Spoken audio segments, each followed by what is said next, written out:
One.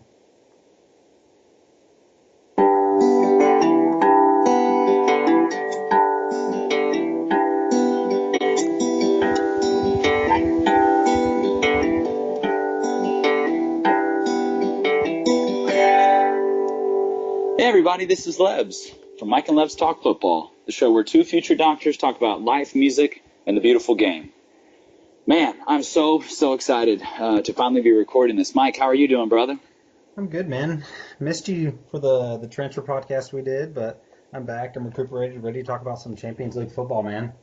Good, dude. We missed you too. Sorry you weren't able to be there. You were down with like just a niggle, as they call it It's a across the little pond, niggle. just a That's right. little niggle. But you've been recuperating. You spent some time with the physio, and now we're back. You feeling 100%? I'm 100%. I'm ready to go, man. Good, dude. Let's get it going. So it was a big week in the footy world. We had some awesome games, and I'm excited to talk about them. So let's start the way that we always start. Let's just go over the league table and just super quickly review it and just talk about what we're seeing. Okay.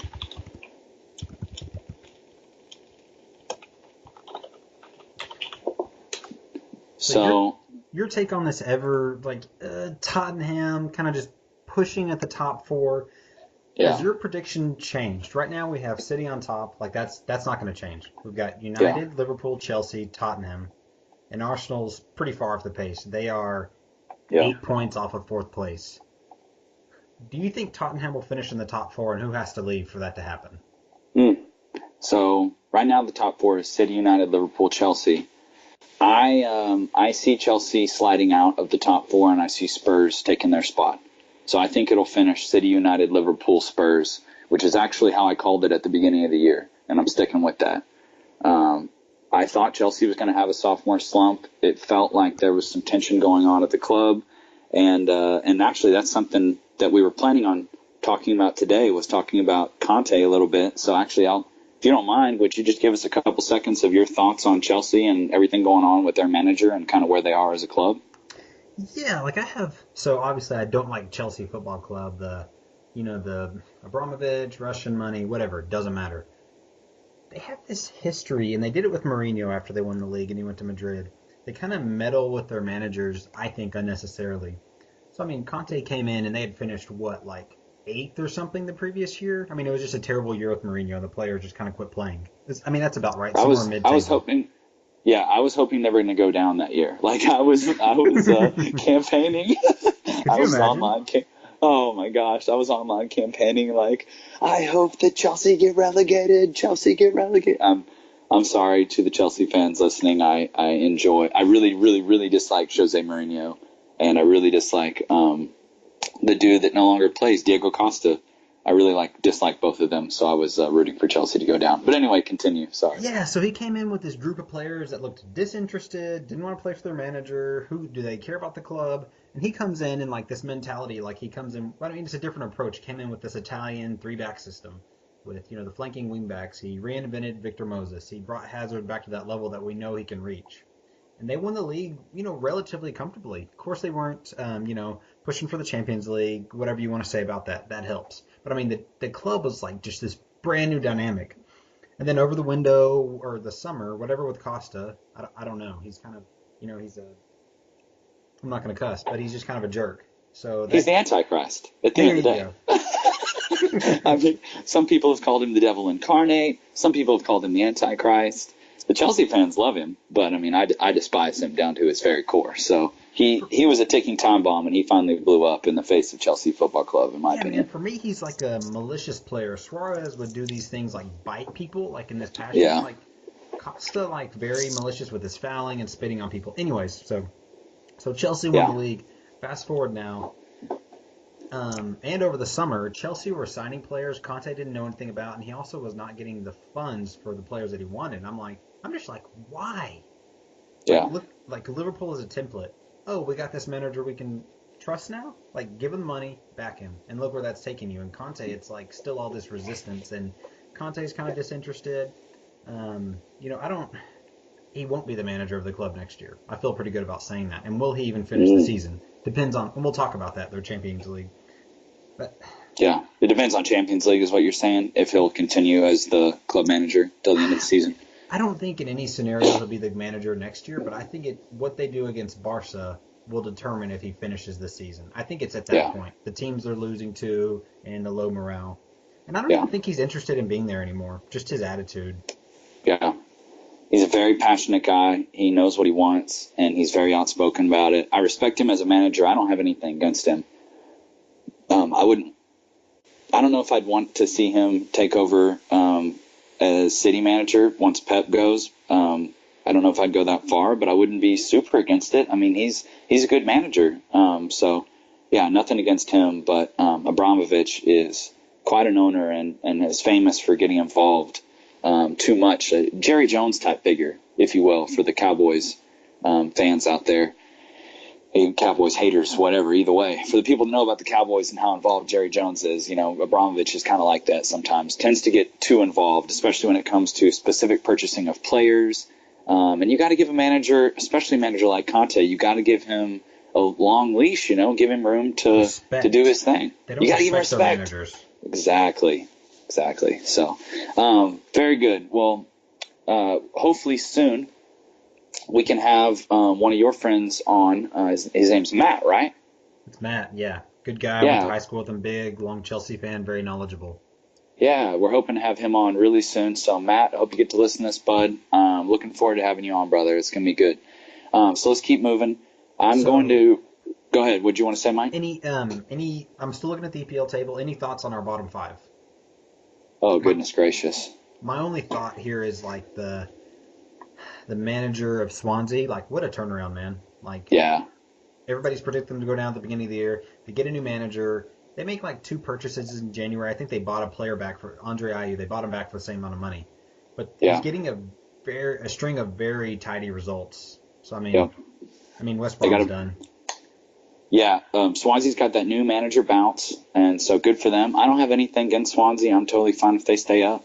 Looking at it right now, so the bottom 3 is Southampton in 18th, Stoke in 19th, and West Brom in 20th.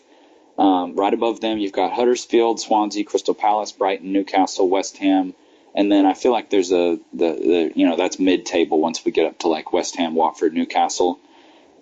So if you look at the teams above the relegation zone, Crystal Palace, Swansea, and Huddersfield, I like Huddersfield. I have a soft spot for them. We have an ex-Man City player there.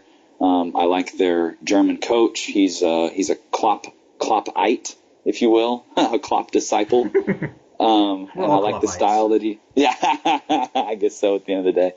I like his style. So I want Huddersfield to stay up. I wouldn't be upset if it ended Southampton, Stoke, and West Brom going down. I don't like West Brom. I don't think they bring anything to the Premier League, really. I mean, I know they have a long history, but I just don't like the style of their football. I don't like some of the players they have are very, very malicious, very dirty. Stoke, I mean, I enjoy Stoke. They're always good for a good meme and a good, like, away day at Stoke. Can you get it done on a cold, windy night at Stoke? That whole, Pep Guardiola, he'll never be able to get it done in a cold, windy night at Stoke. And then Southampton.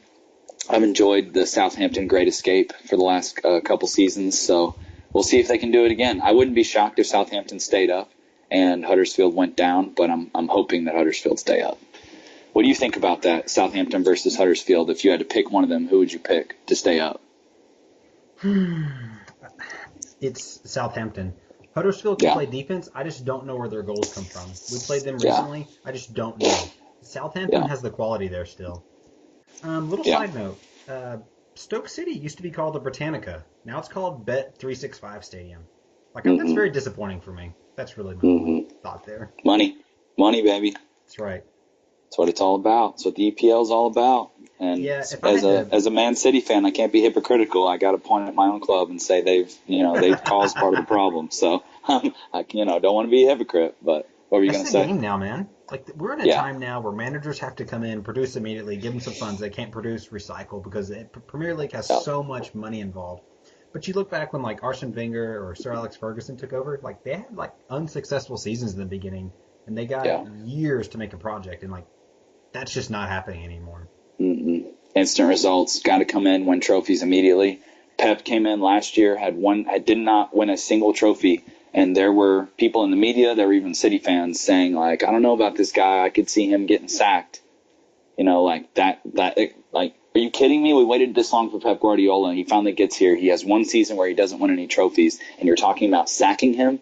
Like, that's the kind of world we live in now. That's the football world today.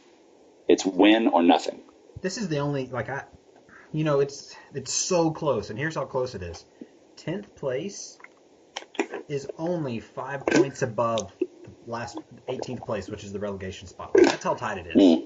So, I think it's going to go down to, West Brom, I just think they're done. 5 points is a lot. I watched them. They have, these assorted quality players, but I just don't see it. Yeah. I think it'll be West Brom. I'm going to say Huddersfield and Stoke. That's my thoughts. Okay. But we'll keep revisiting that. We will. We always like to look at it every week. I think it's good to keep it in perspective. And since the top of the table, or at least the league itself for the champions isn't interesting, the race for the top 4 and the relegation battle will be something to keep an eye on the rest of the year. All right, so just going back, let's look at last Saturday's fixtures first. I've got them here in front of me. So I got up. I hope some of you guys enjoyed the story that I posted from Memphis. I was there last weekend in Memphis at my favorite footy pub in the entire world, which is Celtic Crossing. The owner is an incredible guy from Ireland. He's always there. His name's DJ. He was there at 6:30 in the morning when I rolled in, and there were already 5 people sitting at the bar at 6:30 drinking on Saturday when I walked in. So I got to hang out with, there were probably 50 to 60 people packed into this pub at 6:30 in the morning to watch Spurs versus Arsenal.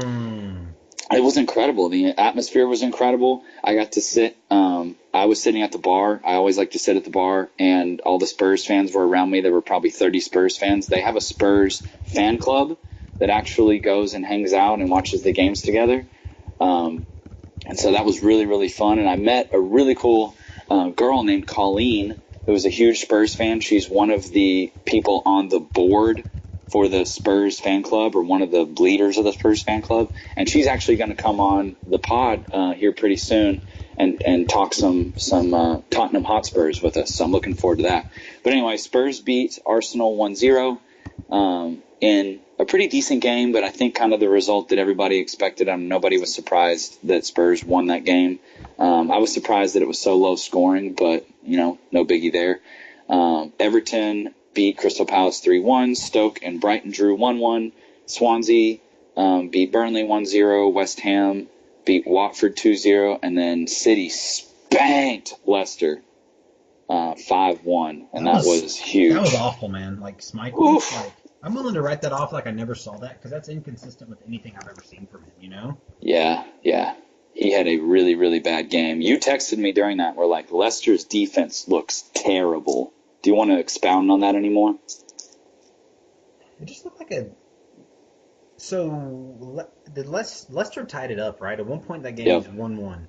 It was, after that, they just absolutely fell apart. And I think that's... I don't know. I'm going to say Leicester was terrible, but City is also good. You guys, it's hey, we know what we're doing. Recycle, get to the edge of the box. Okay, come back. Recycle. And I guess, you keep pounding on the door like that. But, just some really individual mistakes. That whole thing with Riyad Mahrez, I'm interested to see how that plays out for the rest of the year with him refusing to play a game, not turning up to practice. I think they'll be safe, which in the scheme of things, a club that was promoted, 3 or 4 years ago? 3 years ago. They're showing some stability, and becoming a mainstay in the Premier League. But because they won the league 2 years ago. They had their first year up the year before that. So so they haven't been in the league that long. So they'll be happy to continue to stay up, and they're actually a decent team. They've given us a lot of trouble, but we went into the second half. It was 1-1, and then Sergio Aguero scored 4 goals in the second half, and Kevin De Bruyne had a hat trick of assists. So City we did what we did. Kevin does what he does, and Kuhn showed once again that he's the greatest striker that's ever played for Man City. And I want them to build a statue of him outside. And I know everyone, I do not forget, I was saying not long ago how sad I was and that I was willing to let him go. I understand. He reminded me how great he is, and I want to apologize. I'm sorry, Kuhn, that I ever doubted you. You are the man. Anyway, moving on. Did you get a chance, by the way, while we're here, to watch the Spurs-Arsenal game? Or I know you had a lot of stuff going on that weekend. I know it was super early in the morning, so I don't blame you if you didn't get up to watch it. I got to see highlights of it. Yeah. Not surprising. I think Spurs are one of the most complete teams in the EPL. You know, man for man, they don't have the best players, but spine, midfield, striker, it's a super complete team. And just like their constitution or fortitude, like I would have expected them to win that game over Arsenal, you know? Yeah. And what's really great is they showed their consistency by rolling through Juve, beating them in the middle of the week, and then beating what did they do midweek? They drew. They drew. That's right. And they beat that League One team they played today, right? They played in the FA Cup today. They played a League One team, Rochdale. Oh, God. They beat them, right? Caleb. No. Caleb. FA Cup magic, okay? Anyone can win. You gotta buy a ticket. That's how you win the lottery. Yeah. Still, well, they didn't win it yet, but we'll see in the replay. I'm sure they'll get destroyed in the replay. Well, the nice thing is this is the only replay that Spurs have had to. Oh, that's not true either. Colleen, I hope you're listening to this. I can't wait till you come on. Just so you guys know what I'm talking about, this is the second replay Spurs have had to do back to back in the FA Cup. Their previous tie, the previous round in round 4, they also drew and had to do a replay. So I'm just got to get my shots in where I can because they're a very good team. But I enjoy teasing the Spurs fans out there. Can I ask permission for a 2-minute rant? I just need a quick 2-minute rant. Yes, go for it. I do those all the time. Your turn. So 2-3 weeks ago, Liverpool played Spurs. We outplayed them. We stomped on them. We get these bogus penalty calls. Lots of diving from Ali. And did you see this game? Or did you see the calls? I didn't. I saw the calls. Yep, I saw the calls. I didn't see the game, though. So let me ask you how bizarre this is. So in the 93rd minute, we had just gone on with a Mo Salah goal. Beautiful, virtuoso, dribble three players, chip the keeper at close range. That was where they called him Messi. They were literally, after that, it was like, Mo Salah is the new Messi. I remember seeing that. And, And Messi is just the Argentinian Salah. That's what it is. Oh! Go ahead. So Ali does this incredible dive, and the referee sees it, and he blows it away, right? And then they run around, and then they're going. And then the linesman is just waving his flag like a big idiot. Like, come here, I want a part of this game. And then the referee goes back and calls the penalty based on the linesman, despite what he called as a non-penalty. It was insane. And literally, Van Dijk was going in to clear the ball. He pulled his leg out, and Ali just threw his body into him, not trying to play the ball. I'm sorry, it wasn't Ali, it was Lamela. Let me take that back, it was Lamela. Okay. It doesn't matter. I'm bitter. Screw Spurs. Okay. Back to the paper list. I wish I had watched the game. That one was an early game, too, and I was in New Orleans that weekend, so I don't think I woke up until like 12 or 1 that day. It was a good game. Spurs were playing their game. We were countering back and forth, and that just kind of soured it. We should have won. Gotcha. All right, so moving forward, so then on Sunday they had some games.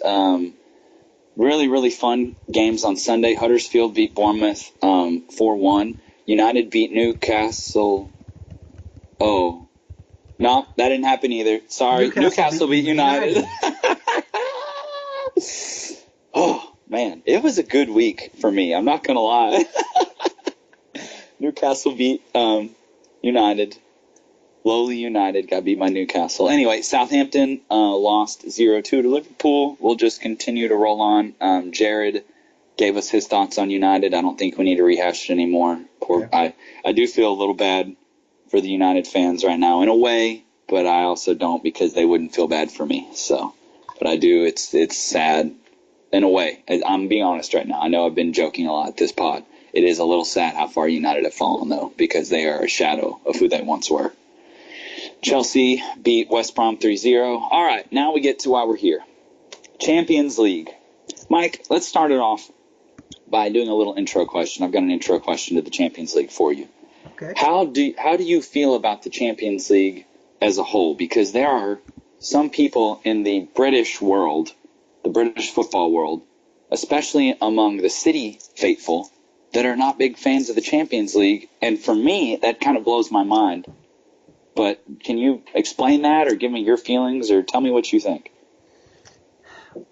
That's not true for me. There's such a romance with the Champions League for me. The games are like almost up there with World Cup games.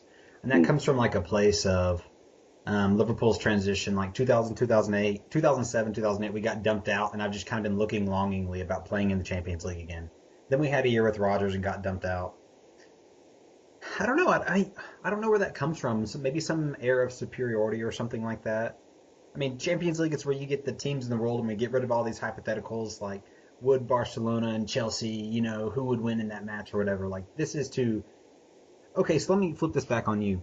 Whoever wins the Champions League, do you feel comfortable saying, hey, that team is the best club in the world? No. So what do you think it's a product of? What is a Champions League?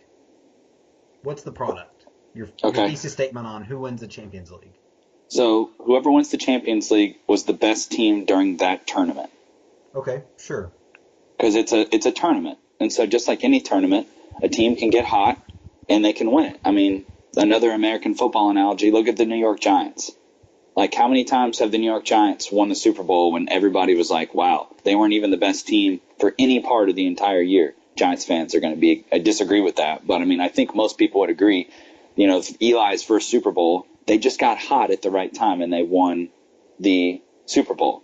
If you look here at the Champions League, now I'm not taking anything away from Real Madrid because Real Madrid have proven over the last several seasons that they are the best team in the world. And I do think over the last 4 years, Real Madrid has been the best team in the world. They've won the Champions League, 3 out of the last 4 times? Is that right? That's what they said. I watched PSG. I watched PSG Real Madrid this week, and that's what one of the commentators said. So I took that from him, and I assumed he was right. But 3 out of the last 4 have been by Real Madrid. So I do think Real Madrid are the best team in the world right now. I got to watch them the other night. It was interesting. I'm interested to come onto that game. But to get back to your point, whoever wins the Champions League was the hottest team during that tournament, not necessarily the best team in the world, in my opinion. Okay, so here's another question for you real quick, and then we'll move on. So the last 8 Champions League winners, Madrid, Barca, Madrid, Bayern, Chelsea, Barca, Inter Milan.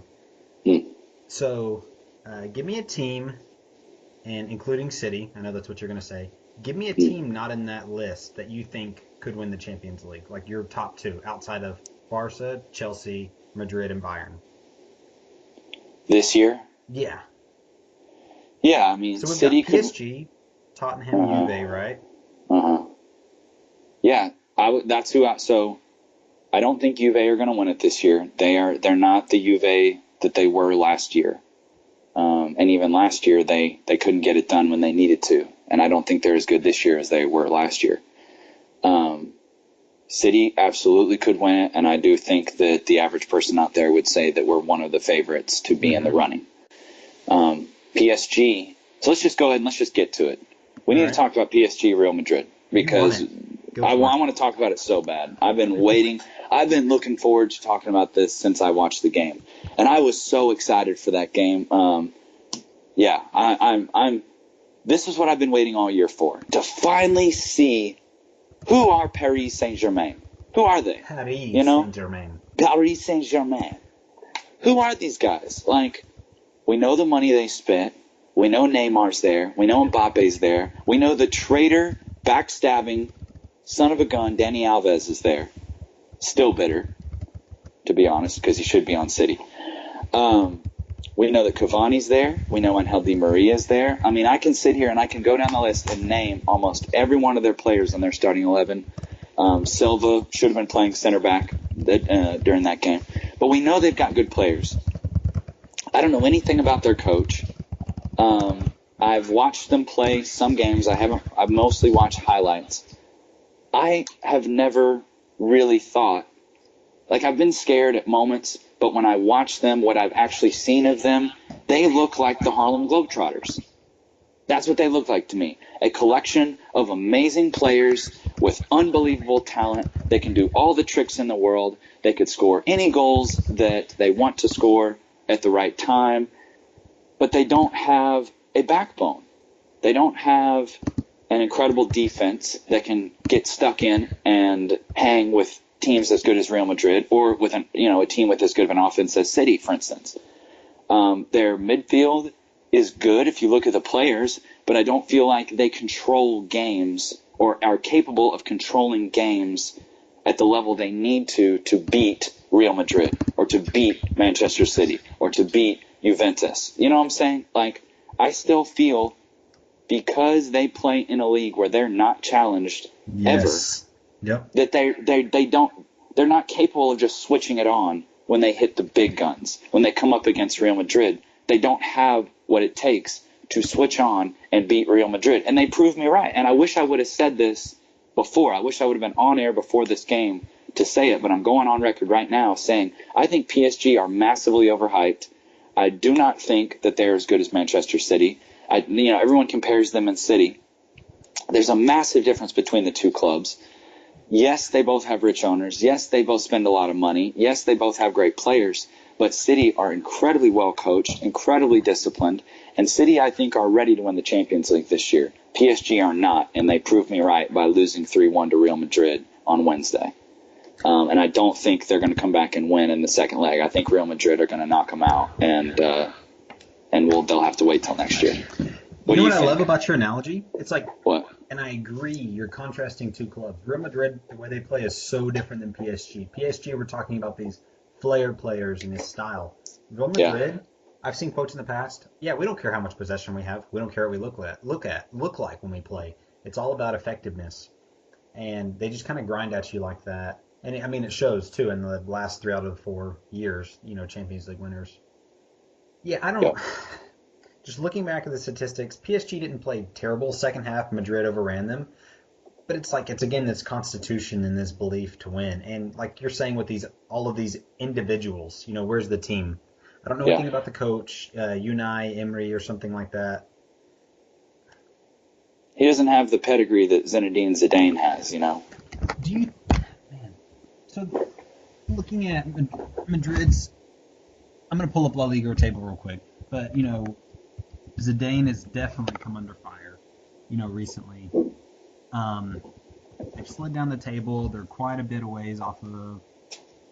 Yeah, so they're 17 points off of Barcelona right now. They're in a Champions League qualifying place. They'll qualify for the Champions League. For winning the Champions League last year, and depending on how far they'll go, I'm not certain he'll be the coach next year.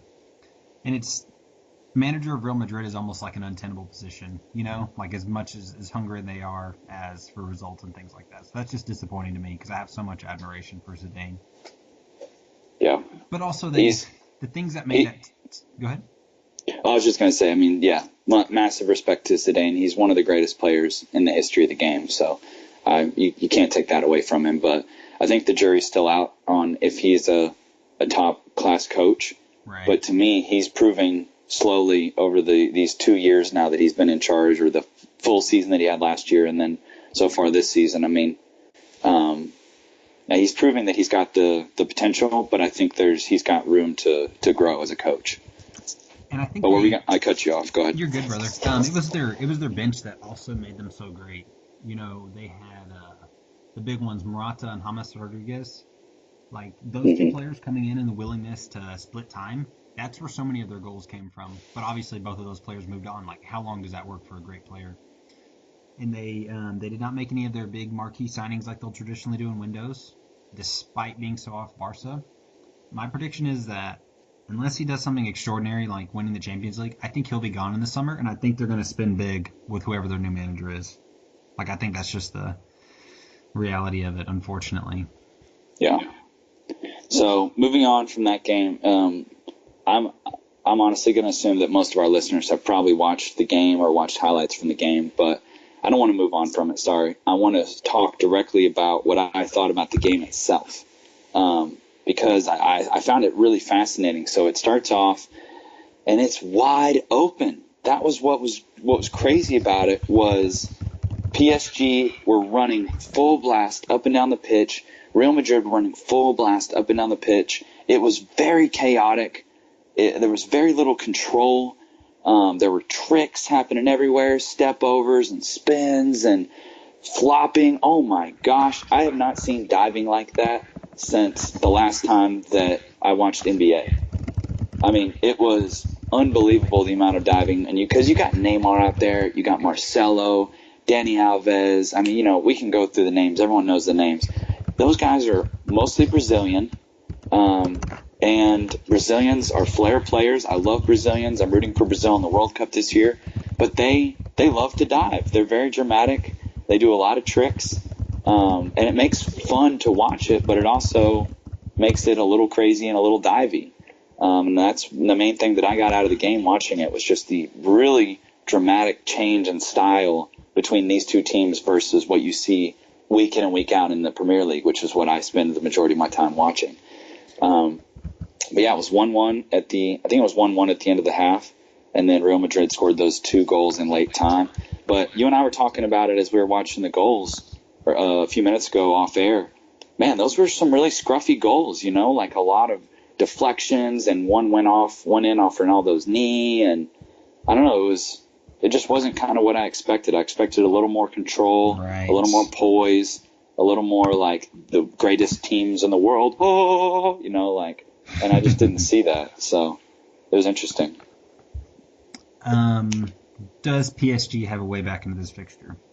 It's when you've got Neymar and Mbappe and Cavani and Di Maria and blah blah blah blah blah. When you got all those guys in your starting 11, yes, you've always got a chance.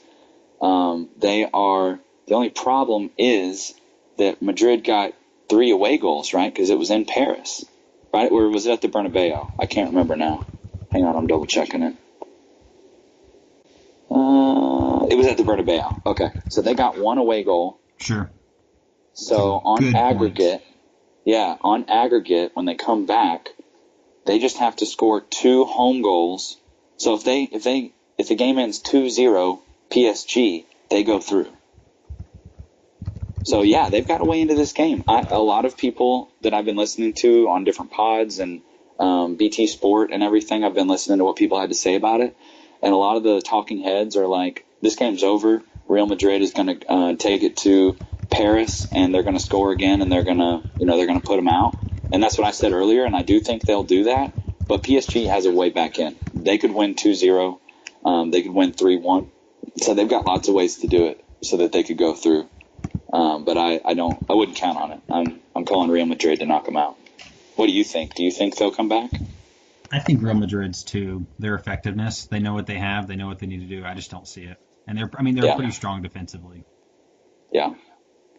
So, tell me about the Liverpool versus Porto game. I mean, you guys just smacked them. Was there anything important that you wanted to talk about or that you took from the game?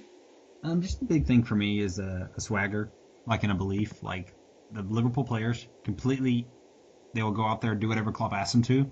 The team has this self-belief and swagger. We don't have any major injuries right now. Like we're strong and ready to make a deep run. I'm actually,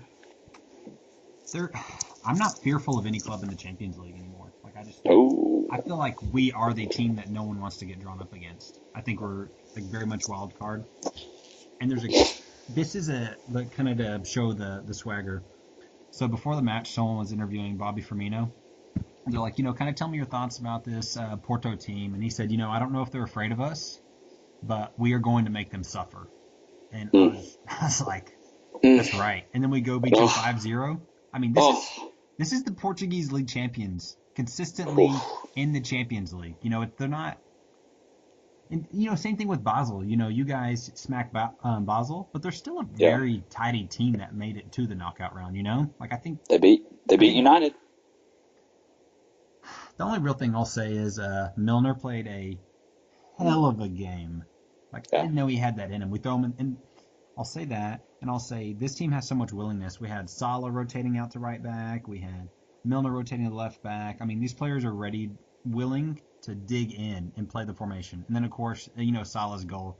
Just very calmly, right foot, pop it up. Left foot, pop it over the keeper. Head it down, and then just kind of roll it in the back of the net. I think Messi does something like that, and we're talking about, that's why he's the greatest player in the world, Yeah. Poise. A lot of poise from Mo. Yeah, and Mane had the hat trick. after that, we were watching that big Everton miss he had by not squaring the ball up.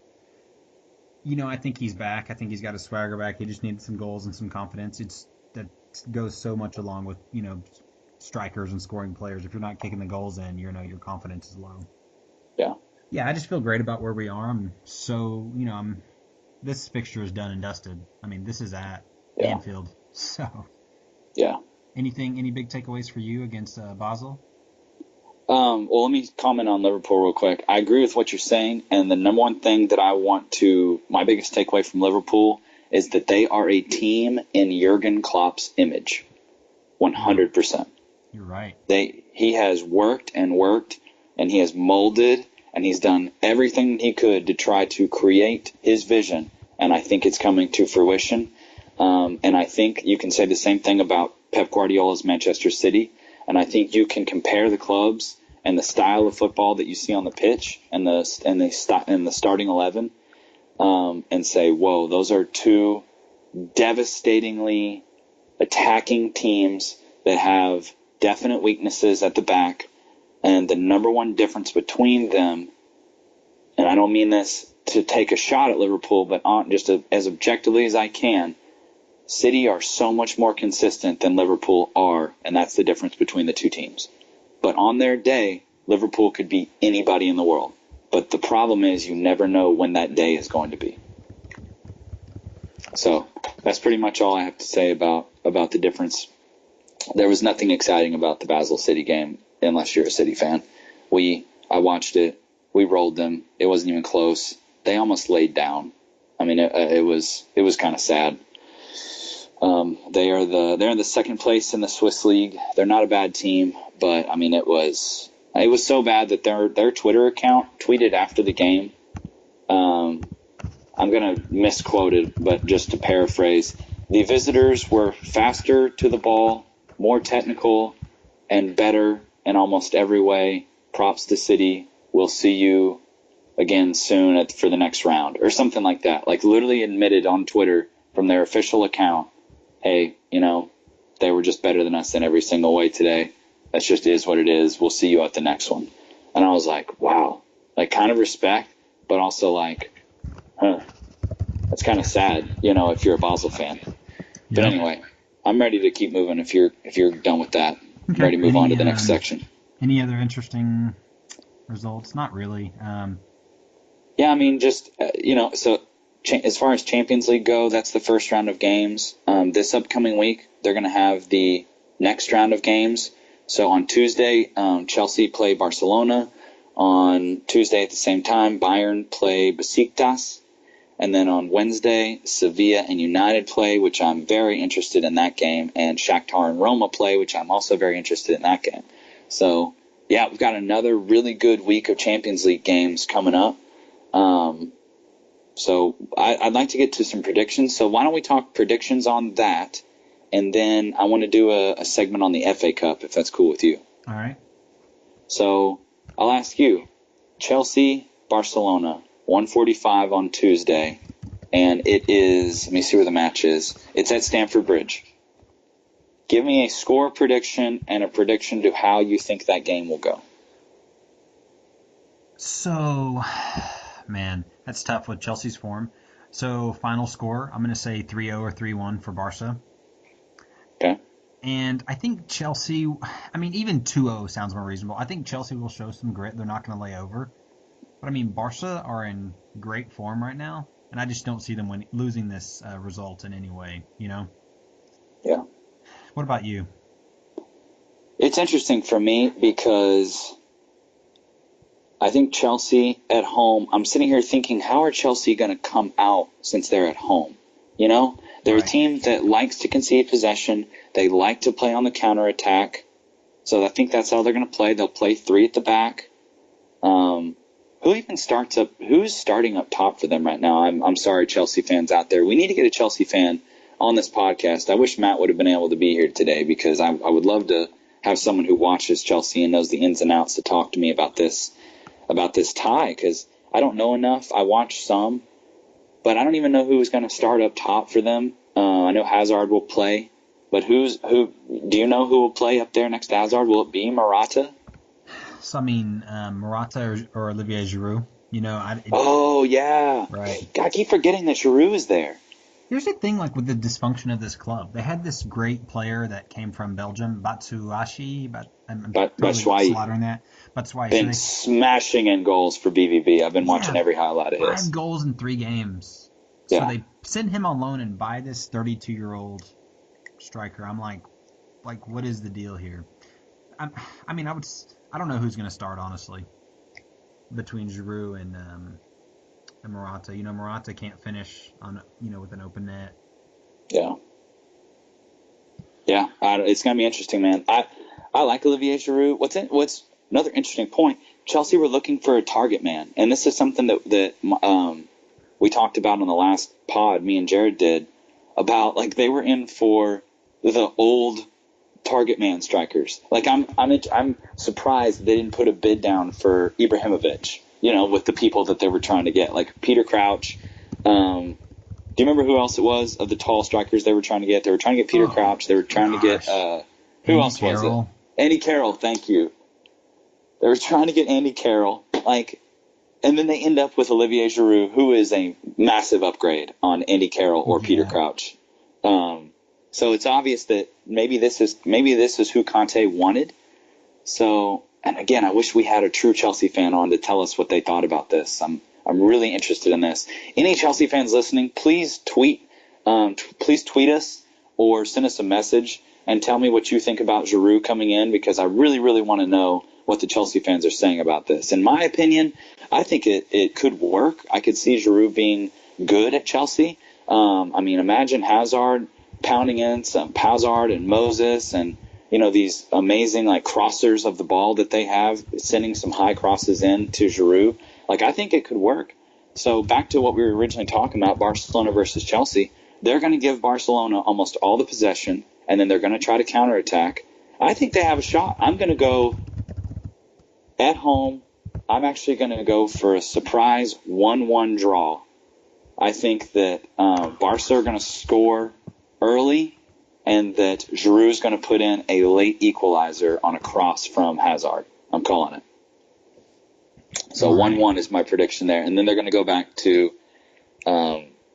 Spain, and Barcelona are going to beat them 3-0, I bet, and then that'll be it. It'll end 4-1, something like that. I don't know, but Barcelona are going to knock them out. I'm fairly confident about that.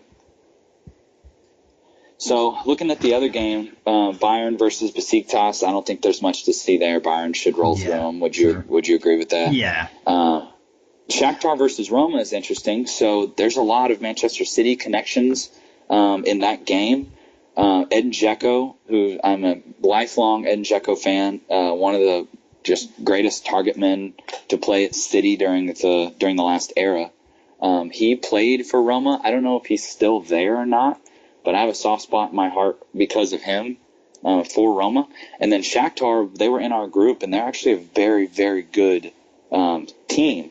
They have Fred, who there's been an agreement from Shakhtar to Manchester City that Fred is coming over to Man City this summer. So the deal's already done. So we have a City player playing for Shakhtar right now. So that's actually going to be an interesting game. I have no idea who could win it. It could go either way. That might be one of the really interesting ties to watch on that day, because it'll be more interesting than United getting thrashed by Sevilla. What do you think, Mike? Do you think United are going to get thrashed by Sevilla, or is that just wishful thinking on my part? I wish, man. United are going to go in there. They're going to play ugly. They're going to get the 1-0 win. It's going to be businesses clamping down all these creative players.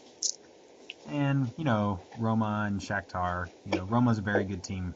They're doing really well in Serie A. I think they'll win. Yeah, I feel pretty good about all the predictions we have there. Even Barca booting Chelsea out. Quick question. I know I asked you earlier this week, but I want to ask you on air. What's more surprising to you? Madrid beating PSG 3-1 and Juve and Tottenham tying? Oh, that's a game we need to talk about too. Oh, what is more surprising? That's really tough, because I have said on air that I think Spurs are going to make a pretty decent run in the Champions League, and I'm not changing that, because they if you look at what the media was saying after the game, it was like the best performance by an English team in the Champions League since City beat Barcelona, or one of the best performances in the Champions League from an English team of all time. So I'm not surprised that they drew 2-2 with Juve. I guess I'm maybe more surprised at how bad PSG were. Yeah, that's what I'm going to go with. I'm more surprised at how bad PSG were than I am Spurs drawing with Juve, because I think Spurs have it in them. Because, like you said, they are a complete team. I won't argue with that. How about you? What do you think? Can you answer your own question? Oh, yeah, it's Juve Tottenham. Yeah, Definitely. And that was that game. Where was like that what? game? That game was in Italy. That was why it was so surprising. Yeah, same. Yeah, I feel. Yeah. All right. Torino. Torino Alliance Stadium in Torino was where that was.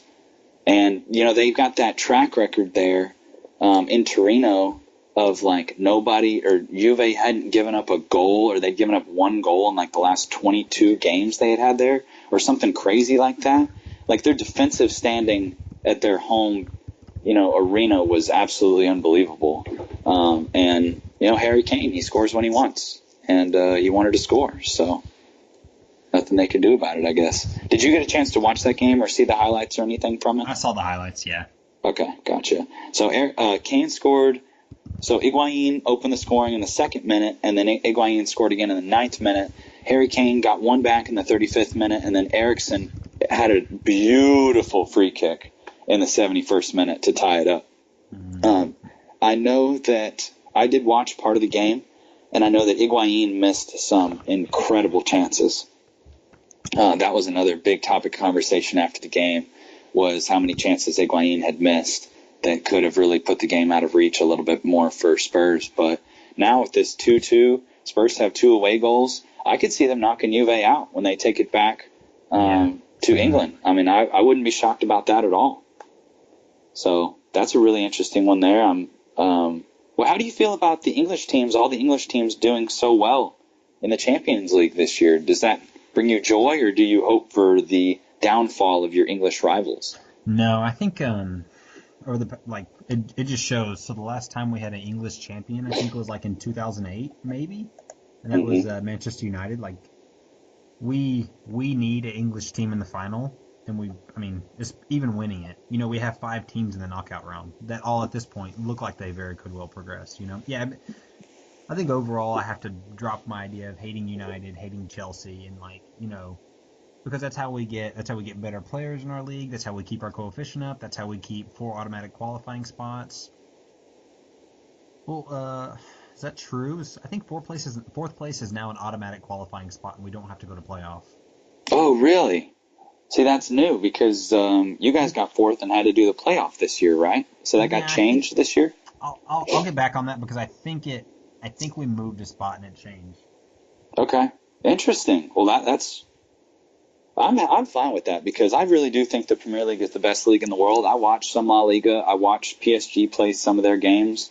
And so, I've seen the level of competition in those leagues. I admittedly have never watched an Italian. What is that? Is that Serie A? Right. Because League One is in France. La Liga is Spain. Bundesliga is Germany. So, yeah. Serie A is in Italy, and I've never watched a single one of those games, but I don't think it's exactly riveting football from what I hear. Yeah, so confirmed. 2018, 2019, those 4, whoever finishes in the top 4, it's automatic. We're not, we won't have to go through, the qualifying like Liverpool did this year. That's nice. I don't know how many times in English, like when the playoff has happened, because City had to do it maybe last year or something like that. I don't think that it was a problem. So, sorry, got distracted for a second. I don't think that it's ever been a problem for teams, English teams, to get through in that playoff. They've always pretty much won, right, that I know of. So, don't think it's been a big deal. But anyway, you ready to go ahead and talk about the FA Cup? Yeah, give me your take on what's going on. Any surprises for you? Anything not business as usual? looking at these fixtures, these scores Yeah. yesterday's. Well, I mean, I was making a joke, so at the expense of the Spurs fans, but it is interesting that they've had to go to a replay twice now. I don't know what the state is of their club with injuries. I don't think they're heavily injured or anything like that. I don't know if they're worried about fixture congestion, but man, having to do a replay in the FA Cup is a lot of fixture. Is just annoying. You know that you have to always play that extra fixture. So I know that they didn't want to do that. I don't know if they played a strong or a weakened team today. I did not get to watch it. But, man, as a City fan, if my boys had drawn 2-2 with Rochdale today, or like tomorrow, you know, we play Wigan. If we draw with Wigan, I'm not going to be very happy because I don't want the extra fixtures. So one game I want to turn around on, one question I want to turn towards you that I've been waiting to ask you. Talk to me about the FA Cup. Do you like the FA Cup? Do you dislike it? Is it important to you? Well, I know Liverpool are out of the FA Cup, right? But tell me a little bit of its history, because the average American footy fan, I feel like, doesn't understand the FA Cup or what its value is.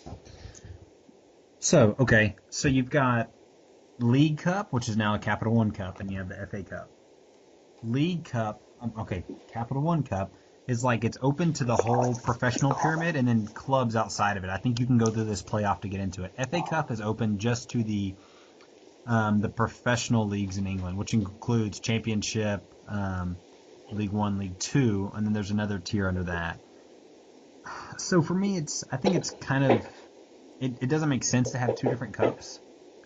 You know, it would have been a great venue for Liverpool to win a trophy in. It was very disappointing when we got dropped out, because that was our best chance to win a trophy this year. I don't know. It doesn't get interesting until the later stages. It's kind of it's an for me. Like, do I watch the FA Cup final if Liverpool's not in it? Maybe, depending on the clubs. What about you? Yeah, like I watched it last year. It was Arsenal versus Chelsea, and Wenger pulled another of it was the most classic Wenger thing ever, to have a terrible year, be on the edge of getting thrown out, and then win the FA Cup. I mean, come on. Is that not the most Wenger thing that you've ever heard from the last few years? Just to pull him back in. Just always. Just enough to keep himself back in there. It's just, oh, man. We're going to have, I've got a good buddy named Vishal, who's a big Arsenal fan. He's going to come on the pod within the next few episodes, hopefully, and talk to us about the state of his club and everything. I'm really interested to hear from an Arsenal fan about how they feel about everything that's going on. But to answer your question, yeah, I watch the FA Cup final every single year, whether City are in it or not. I enjoy it. I think it's a big-time competition. I think it's worth a lot. So, like last year, when United won the chicken scratch treble, or the tin hat treble, that's what it's called, the tin hat treble. And I hope Jared listens to this, because I gave him such a hard time about this last year. They won the EFL Cup, the Europa League Cup, and the Community Shield, and they called that a treble. Okay, the Community Shield is not a trophy. No. I mean, it physically is a trophy, but it's not. No. And if you're celebrating, like I know City won the EFL Cup last year, and yes, that felt good to beat, because we beat you guys in shootouts. And Willie, I'm going to go ahead and say this, Big Dick Willie Caballero, Big Willie stepped up. And that, dude, I know you remember that. Does that still hurt you when I bring this up? It's painful. Yeah. So that one, go ahead. No, you're good. Go ahead.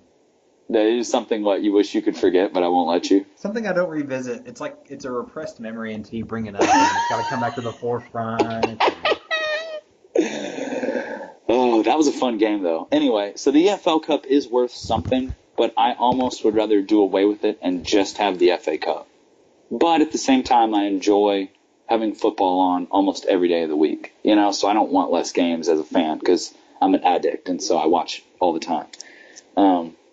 But the FA Cup is one of the oldest tournaments in England.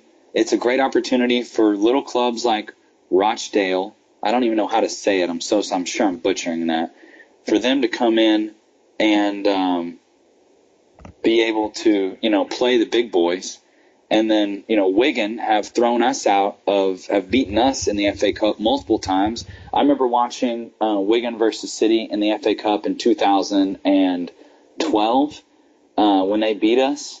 Yeah, it was 2012, and that was gut-wrenching because that was like the trophy. That was like our only trophy we're going to win that year. And freaking Wigan sneaked in and stole it from us. So, yeah, I like the FA Cup. I'm excited that it's back. I'm excited that Rochdale drew with Spurs 2-2. I mean, that's what makes it interesting. But we play Wigan tomorrow at 1:55, and hopefully it's going to be like a 4-0, 5-0 smacking.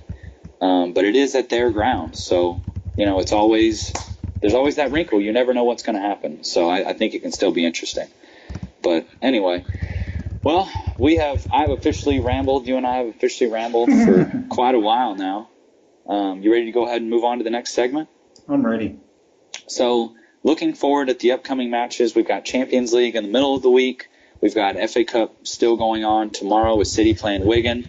And then on Saturday, Premier League starts back up again. So we will have, this weekend we had off from Premier League, but then it will start because of FA Cup. But it starts back up again next weekend.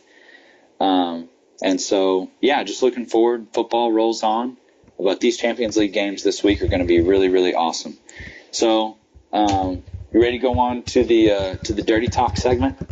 I'm ready. I'm ready. Everybody, I hope this intro music isn't too bad. Hey, Caleb. Yeah, what's up? I'm gonna spout these fixtures off. You just give me a club answer. We're gonna do a competition for next week's EPL fixtures. So I'm just gonna give you two clubs. You tell me who wins, and I'm gonna write it down. Okay? All right, let's go. Leicester, Stoke. Leicester. All right. West Brom, Huddersfield.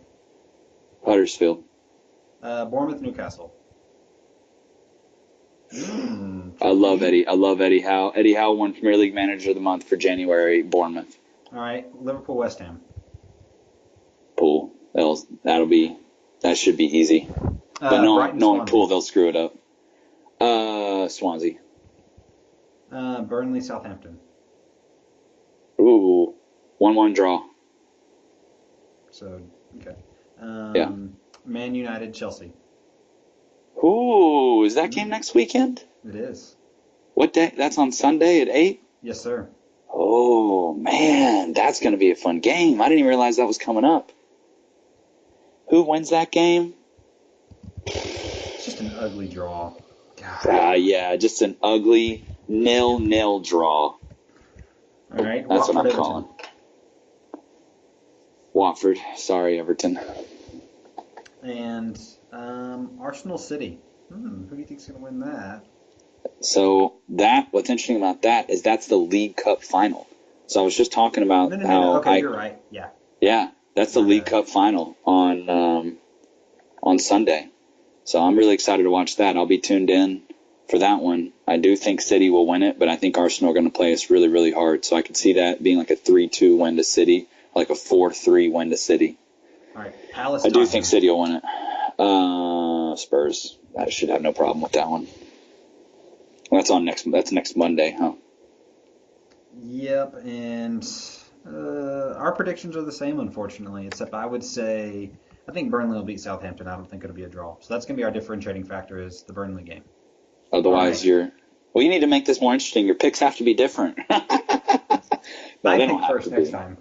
There you go. You pick first that next time. I like it. Dirty talk. Bring it, baby. Did you have anything just dirty that you saw this week? It'd have to be probably, I won't speak for you.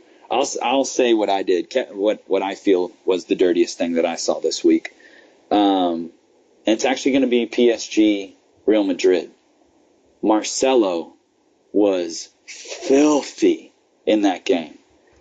He was everywhere. He was doing turns and tricks. He scored the goal in the last couple minutes of the game to make it 3-1.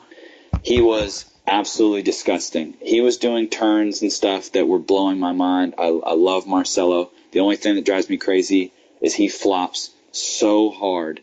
This was just classic Marcelo. Him and Dani Alves were going for a ball in the corner. They run into each other really, really, really hard. And Marcelo's wrist got weirdly jammed. And he did a couple, catapults, front flips, hand scans, hopscotches.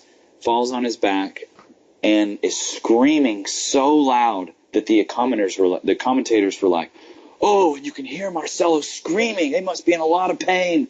And I'm like, "Oh no!" Dani Alves is down there because they're Brazilian buddies, and Dani Alves is down there like holding his head, like, rubbing his hair, and then 15 seconds later, he's back on the pitch playing like nothing ever happened. And I'm just like, I don't know if I'm proud, Marcelo, that you're tough and you're back playing again, or I don't know if I'm upset because you were such a wimp and such a diver, Wimp is not what you wanted to say there. Oh man. I just don't understand the diving. It's gamesmanship. I understand. I know it's part of the game, but God, it drives me crazy sometimes. It's so hard to be a proud footy fan when there's diving going on like that. It's just frustrating. But anyway, what do you think? What was your dirty talk moment of the week? What was my dirty talk moment? Don't be coy. Come on. We both knew what you were going to say. Firmino's assist to Salah for our second goal against Southampton. I mean, world class. Not many players are even remotely on that level. And the thing about it is, if you go back and watch it, everybody listening, go back and watch it. The defender is right behind Firmino and sees the pass, and he's trailing his leg out. So Firmino not only backheels it, but he drops his foot onto the ball and chips it into Salah's path. Just kind of kits it up. Like, the speed that Firmino works at, I mean, one of the most underrated players, and that's changing. We need to get him on a contract. Lifetime contract, pay him whatever you want. That's it. Yeah. He's a baller. Awesome, dude. Well, we are almost wrapped up with this episode, so the next thing that I want to talk about is listener questions. So we actually got an awesome listener question this week from Logan Michael, who's one of my buddies at the Southern College of Optometry, and actually a very passionate Crystal Palace fan. Can you believe that, Mike? Shout out to Logan. Shout out to Logan being a Crystal Palace fan. I couldn't believe that. He and I had a long talk about it Saturday night in the middle of a big party where there's dancing. We were at a formal event. I grabbed him, pulled him off to the side, and was like, "Dude, I really like some of your posts about sports, blah, blah, blah." And he was like, "Oh, yeah, dude, I need to check out." And we started talking about the podcast, and he was like, "Dude, I'm a Crystal Palace fan." I could not believe it. So, anyway, that was really cool. Privilege, not supporting a top 6 team. You and I can't. Yeah, I know. He made me feel guilty. But at least I've been supporting City for a long time now. It's been almost 10 years, so at least I've done that. But, yeah, he made me feel like a plastic, not going to lie. So, anyway, from Logan, he said, with only 5 points separating positions 11 through 19 in the EPL table, which 2 teams do you see being below the relegation line when the season ends? And I do think we already addressed that question earlier. I hadn't read his question yet until that moment. But, Logan, shout out to you, buddy. Crystal Palace, keep it going. But we did address that earlier, Mike. So what were the 2 teams that we said? He said 2. I think he meant 3, obviously. But so I said West Brom. Who else was it? West Brom, Southampton,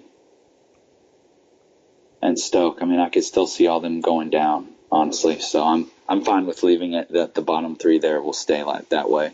Mine's slightly different. It's going to be I think it'll be West Brom, Stoke, Huddersfield. Yeah. I mean, any of those teams could go down. I mean, it's just crazy looking at it, how close they all are. So, yeah, that's going to be fun. We'll keep an eye on that. Great question. Awesome. Yeah, great question, Logan. Thanks so much. Everybody, please tweet us your questions. We'd love to hear more. I need to hear from some Chelsea fans, from some Spurs fans, and more Crystal Palace fans, always. All right. Well, for the last segment, Music Corner. Mike, you got anything up your sleeve for us to add to the Music Corner this week? I don't this week, man. Nothing really worth mentioning. So Gotcha. I'll be on. That's totally fine. No problem. So last night, my wife Rachel fell asleep at 10 o'clock or something out of the blue, and I was ready to stay up. So I started watching the Oasis documentary Supersonic on Amazon Prime. It's free on Amazon Prime. It's 2.5 hours. As a City fan and as an Oasis fan, it was incredible. I'm on a huge Oasis kick today. I wrote down a bunch of Oasis songs. I already know how to play Wonderwall, but I want to learn a bunch of their other songs. Some might say, Yeah, Champagne Supernova. Man, so I'm on a big Oasis kick right now. So you guys that enjoy some good British rock, some good arena rock, man, got to check out Oasis. And if you get a chance to listen to or watch the Supersonic documentary, I'd highly recommend it. It drags on a few times. It could have, honestly, the whole thing could have been an hour and 15 minutes long instead of 2.5. But, whatever. They made it, so they made it the way they wanted to make it, which is how they do everything. So anyway, respect to Oasis. If you guys haven't listened to them lately, go check out Champagne Supernova. That song is incredible. Well, I think that pretty much wraps it up. Mike, got anything else you want to add before we close? I just want to tell you guys, I'm having such a good time recording this podcast, buying an official mic next week. All 6 of our listeners out there, appreciate you since we've been in the basement. Coming up on top, we won't forget about you when we go big. Started from the bottom and we're still there. Thanks everybody so much. This has been another episode of Mike and Leb's Talk Football. Please send us anything about anything. Cat memes, pictures of your grandmother. I have no idea why I said that. Joe Biden memes. Joe Biden. Mike and Lebs, at Mike and Lebs on Instagram, at Mike and Lebs on Twitter, at Mike and Lebs on Facebook, and mikeandlebs@gmail.com, or how you can reach us. Please send us your questions. Send us anything. Tell me how much you hate me and how much you hate City. Anything at all. We'd just love to hear from you guys. So I think that's it. Thank you for another great episode, Mike. Enjoyed it. Hopefully on the next episode, we're looking to have one of our guests come on. We've got a few people in the mix, but nobody's nailed down right now. I can't even talk anymore. But thank you guys so much for listening, and we will see you next time. Have a good one. See you. Have a great week, guys.